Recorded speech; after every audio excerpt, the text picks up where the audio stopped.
Cheesecake, burro di arachidi e cioccolato. Non serve aggiungere altro, andiamo direttamente alla ricetta. Iniziamo dalla base, mescoliamo i biscotti frullati insieme al burro fuso, versiamoli all'interno di una teglia a cerniera, pressiamo e mettiamo in frigo.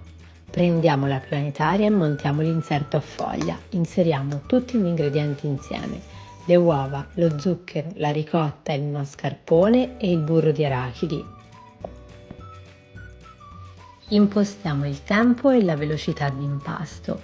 Questa planetaria ha un display digitale verticale molto comodo perché ci permette di stare in piedi di fronte alla macchina. È anche molto silenziosa perché ha un motore DC che è potente ma fa pochissimo rumore.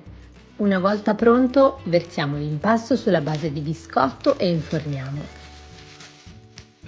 Intanto prepariamo la ganache, versiamo la panna calda sul cioccolato, mescoliamo bene e lasciamo da parte. Prepariamo anche qualche nocciolina per guarnire la torta.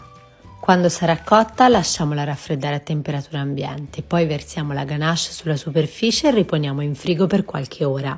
Solo quando sarà completamente fredda possiamo toglierla dalla teglia. Decoriamola con il burro di arachidi e le noccioline e tagliamo la nostra fetta.